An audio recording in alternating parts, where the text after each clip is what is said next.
flipped. Normal problems are being labelled as mental illness, when what appears to be real mental illness is being heralded as normal. It's causing quite a stir, as you would imagine. The lunatics are running the asylum, as the saying goes, but quite literally in this case. And this is where you might feel a bit like Alice did, falling into a topsy-turvy world where up is down, backwards is forwards, and left is right. Nothing making sense while at the same time making perfect sense. It could also be likened to the character of Sarah in The Labyrinth, with twists and turns, a strange deadline, and demonic distractions leading you into someone else's perverted game. Where reality as you knew it gets flipped and turned on its head, and what isn't becomes what is, and what is becomes what was. And really is a bit more than just having the rug pulled out from under you.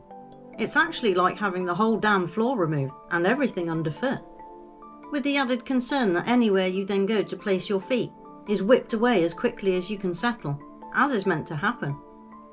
Being grounded and rooted is not on the cards for the future, it would seem.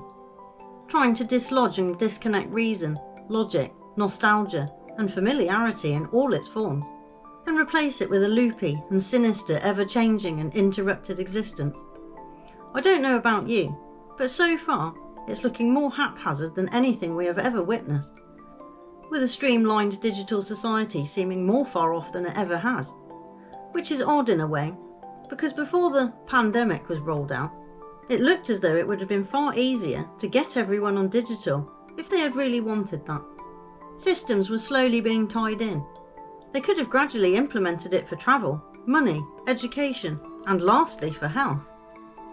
But it would seem to me, and many others, that it was never about digital or ID on their own. There was something else they wanted.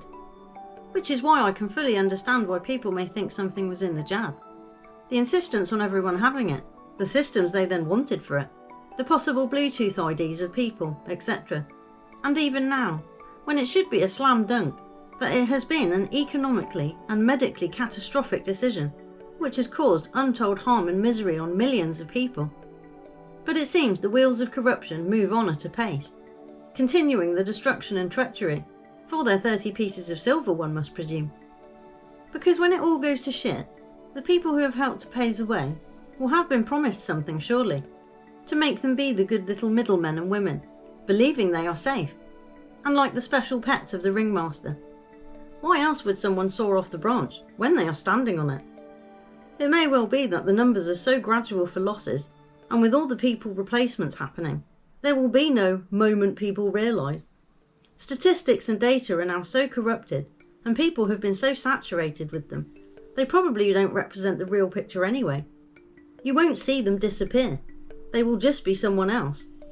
Like in Dark City when they inject new memories and personalities into people. Just a seamless changeover of lives to carry on with the new task and purpose. Just as the population grew, infrastructure was needed and people to maintain it. If they want to eliminate this phase of the experiment, or let it run through to what many suspect is the goal and conclusion, there won't be the need for such an elaborate infrastructure. And it makes me wonder if that is what has happened before, when we find what we say are old abandoned cities or civilizations, speculating on what is left behind, not quite realising that they too may have been instructed to dig their own graves too, and destroy everything around them. I think of Dark City again here, as part of the opener of the film was about the fact that they made the Doctor destroy his own memories so they could use him as a doctor, but so that he would not be a threat with any knowledge of the past. And they do say knowledge is power, and seems to be so very important in the play unfolding currently. What was, what is, and what shall come to pass.